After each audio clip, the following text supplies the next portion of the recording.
the fear emotion in you. When we talk about fear of the unknown, fear of spirits and fear of ghosts is very common. There is no need to fear them at all. Just understand that spirits and ghosts are much less powerful than us. We give them much more power than what they have and make them control our fears. And there starts the problem. Don't go too much into the subject of spirits and ghosts. It is of no use. If you are well centered and clear about yourself, it is enough. Automatically nothing can touch you, and you will also not have fear of such things. Fear of darkness is also fear of the unknown. Fear of darkness is nothing but the fear of death. Just think, the same garden in your house which you walk in at daytime, will you walk in the garden at night time, in the same garden? No, you are afraid. Why? After all, you know the boundaries of your garden well, is it not? Then why are you afraid? You are afraid not because of your garden, but because of the darkness. You are afraid that something might happen to you in the dark. You are afraid of your very life. This is what I mean when I say that every fear of yours is in some way related to the ultimate fear of death. In the case of darkness, it is very obvious. But in the case of your other fears, it is very subtle, that's all. Actually, darkness is so beautiful. It is like your own mother's womb. When you were in your mother's womb, you were in complete darkness. But after you came to the world, you have lost this connection with darkness. You start fearing it as something unknown. Tantric followers meditate upon darkness to feel the intensity of existence. There is no need to be afraid of darkness. Just once, if you can look into darkness with deep love, with the soothing feeling that it is your mother's womb, you will not fear it anymore. When a child gets scared of darkness, don't tell him, "Be brave." If you tell him this, he will only become tense because he is not supposed to get afraid. He will not drop his fear for darkness. Just allow him to go through the fear of darkness. Let him tremble a little. At least he gets a chance to explore his fear. When he does this a few times, he will lose his fear of the darkness. Now coming to the fear of God. God is also unknown to us, and so we fear God. Understand, God is nothing but the name that we give to existence, to cosmos, to the existential energy, to the life force that pervades this universe. This existence, this universal energy knows only to love. If you can understand this much, automatically all your fears will drop. People ask me, "Swamiji, people say that if we do good deeds or punya, instead of doing bad deeds or papa, we will go to heaven and not to hell. Is this true?" First of all, understand that hell and heaven are not geographic. There is no heaven or hell located above your head. They are terms created just to instill fear and greed in man. Hell or heaven can be interpreted as having either a tumultuous death or having a peaceful and conscious death. Any moment in your life that you have spent in meditation is a moment of punya or good deed. When I say meditation, I don't mean closing your eyes and sitting. I mean moments that you have been consciously in the present. When your consciousness has been with you. Moments when you come out of your normally subconscious state and are in the present. Moments when you have felt and resonated with the existential energy.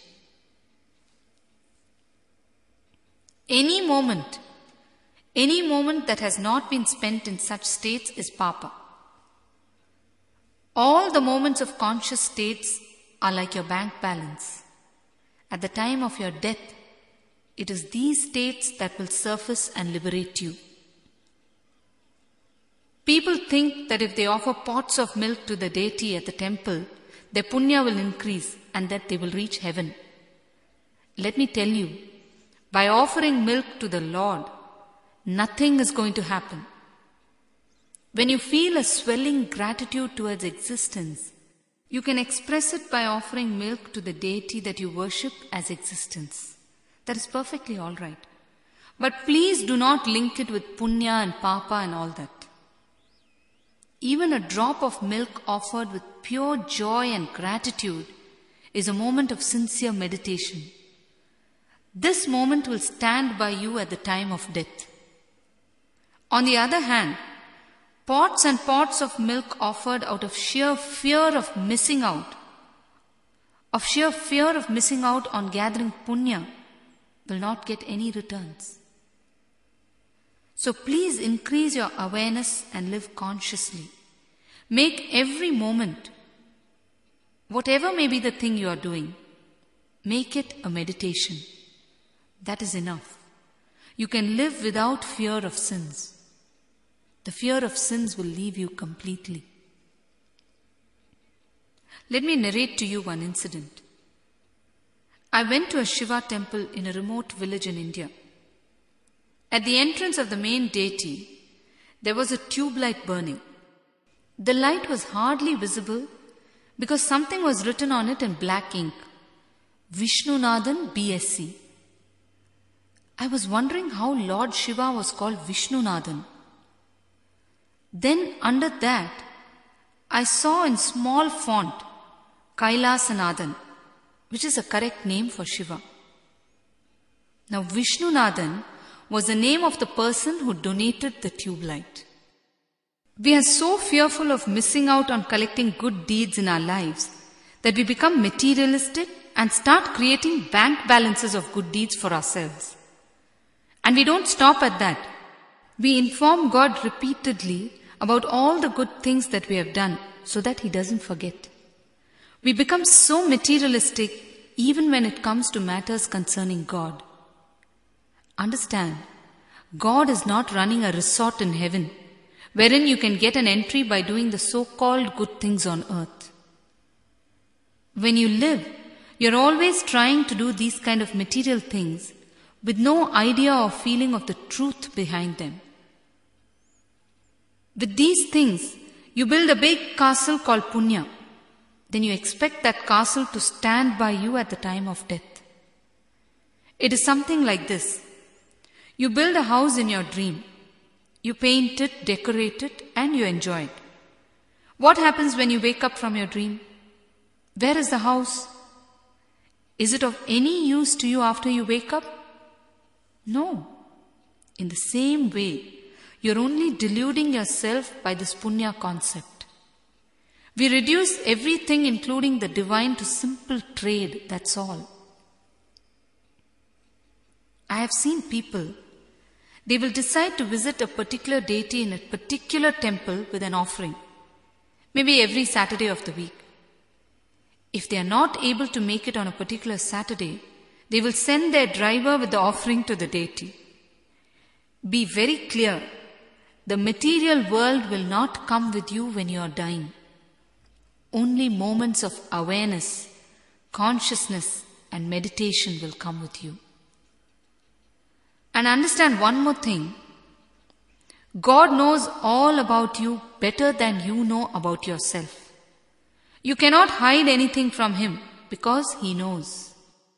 So there is no reason to fear Him and please Him. If God cannot understand you, then there is no understanding in the whole world. Even better than your father or mother, God knows you. He knows you not only in this birth, but in all the lives that you have taken birth till now. So there is nothing to be afraid of. You are an open book in front of Him. He can refer to any page at any time. So just drop your fear of God and look upon Him as a totality of existence. Look upon Him as a friend. However hard society tries to make you afraid of